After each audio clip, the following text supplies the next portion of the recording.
What's going on YouTube? Just wanted to make a real quick video on XP farming. It's an absolutely insane amount of XP solo. You can run it with groups too. I'm usually a solo player, so I've been doing this by myself. And I just ran a map just a moment ago, and we went from, as you can see, 16%, level 94, we went from 16% to 33% in about 6 minutes. So, you can level from 94 to 95 in under an hour if you're efficient. You don't take any deaths or anything like that. So it's pretty good. It's the fastest way I've found so far. A lot of people, I think, 5-way carries and stuff like that aren't as common, and they've gotten more expensive and stuff like that. So this is a good way to farm XP by yourself, and also the way I have my tree set up, it will allow you to farm corpses and allflames as you're cruising through the map. So it's a really nice combo, and it's crazy. Like I said, 16% to 33% in about 6 minutes from 94 or working up to 95, right? So let's get right into it. As far as scarabs, we are going to be using one domination scarab, one domination scarab of teaching, so that's 30% increased experience while you have a shrine active. And then we're going to be running an abyss to add an additional abyss, and then also 75% increase monsters, right? So these are our 4 scarabs. If you can only run 3 of them, then I would probably lose this one, the additional abyss. If you don't have, the 5-way open yet, I would probably lose the additional abyss and then just rely on getting it out of your map device and the tree. So you will lose out on an abyss, but these other ones are pretty important. So that's what I would do if you don't have all 3 or all 4 open slots. As far as maps, when I did 93 to 94, I actually just ran T15s just because it was safer. Once I got to 94, I moved up to 16 just because I was able to take a node for reduced damage from crits and stuff like that, so it helped with my survivability a bit. As far as maps, you can run pretty much whatever you want. I personally like to run ones that are more open, that have a lot of space, so I don't get, like Crimson Temple, you get confined into these little hallways, or Waste Pool, some of these ones like that. So Jungle Valley's been a good one for me.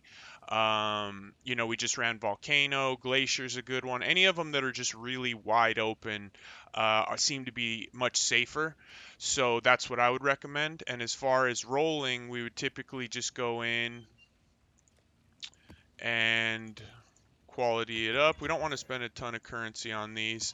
And then, we want it to be as high as we can, but still be safe. So we look at this one and we say, okay, chance to avoid poison, increased accuracy for monsters' life. So this one's not too bad. So we would probably run this as is, and then we would throw it in and just go from there, right? So pretty simple, not super expensive. These scarabs are pretty cheap and pretty readily available. I've found most of these myself. The only ones that I had to go in and buy extra of were the domination scarab of teaching, and they're not super expensive, about 4 chaos a piece. So you're running each map for 20 chaos or so, something like that, maybe 25 chaos when it's all said and done. So not too bad. As far as the tree goes, this is the tree that we are using, and it's just, like I said, it's devoted to corpses just because I've been enjoying the new mechanic and trying to craft and stuff like that. So we branch out to these. We take the scarab nodes. We also take the delirium nodes just because it adds more monsters to the map, right? So if you're having a problem with deaths, you can probably remove this and move it into something else that you feel like is a little bit safer, whatever that may be. And then we creep up in here. This is the one of the important nodes here, the Abyssal Army. Abyssal monsters grant 50% increased experience and 50% increased monsters, right? So we're getting a ton of extra monsters from the Abyss. And, again, we are getting 30% increased experience while we have a shrine.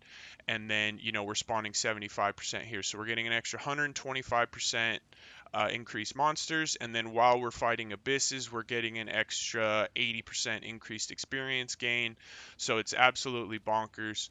Um, and it's been really nice. I also take this node up here just because these abyssal jewels have a chance to drop with 5 or 6 modifiers, and that's just, we've been getting some really nice ones, some of which we've been selling. Others we have been. This one we used, right? It's just a ton of flat damage for bows and crit strike chance. I've sold a couple for a divine apiece. Some of the minion ones that have chance to poison and life, and maybe one other nice mod will sell for a divine. Some of them even more. So it's a nice little just addition to make a little bit of extra currency. And then obviously we take all these abyss nodes up here, chance to make all the monsters magic, and extend the duration of it, so we get to go for longer. I'm personally running the blue one. If you prefer to run red, just take this node here, and then it will allow you to just spec right in to red as opposed to blue. So nothing crazy here, and again, we're taking an additional shrine, and then we take this one here, covetous shrine, just because it's kind of nice, if we get that nice magic find one. But you're welcome to take these instead. You get extra monsters if you take this one, and this one is just increased buff. I don't necessarily care about the buff from the shrine itself at the moment. I care more about just having it. And now, when you actually go in, you want to try to always run your abysses while you have a shrine active, right? So if there's abyss right at the start of your map, maybe run into the map a little bit and see if there's a shrine available, take that, then go back and run the abyss. It just, obviously you want to stack those two things together, and it really just is an insane amount of XP. It's really, really fast. This is one of the fastest solo XP grinds that I've found. I'm assuming it's even better if you're with a group. It probably goes nuts the more people you have, because you get all the benefits of group play. But solo, which is what I typically run, it's insane. So you can get from 93 to 94 in less than an hour, 94 to 95. That's what we're working on now. This is just from 2 maps, right? So we went from 0 to 33% in just 2 maps, which is crazy. Also, sometimes when you are running the map itself, there will be we'll put this in. There will be, oh, see, here's one right here, so even better. So this one right here, so now you get 600% increased experience. So you can put, whatever, if you want to add some things to it, whatever, go for it. But see, so you stack all these together. I've gotten 25% of a bar in one map, and that was from 93 to 94. So maybe, it would be somewhere between 20 and 22% for a similar map from 94 to 95, and obviously that lowers 95 to 96. It gets a little bit less each time, but if you can combine it with one of these, it's just absolutely insane. And it's just easy leveling. So that's all. I just wanted to be real quick. Again, I'll bring this up, and I will I will go ahead and build this out. So in path of building or whatever it is, not path of building, but PoE planner, so that you guys can just have this available to you. And again, really good for corpses. We've been dropping a ton of corpses. These are the ones that I'm saving for my current craft, and then we just have a ton that I just throw into a 10C bin, and I get hit up quite often for them. They sell pretty quick, so it's real easy currency. And if you're trying to do your own crafts, it's really nice, farming all these up. So that's it, guys. If you like, if you're enjoying this strat, if you try it out, leave a like, subscribe. Let me know what strats you guys are running, because once I get another level or two, I'm going to start diving more into Magic Find. We're starting to convert a little bit over to MF and start to pick up a few of these items that will eventually transition us into full Magic Find. So appreciate you guys. Like, subscribe, do all that kind of stuff. We'll be streaming today. If you guys want to stop by, come say what up, check it out. We'll see you there. Thanks again. Peace.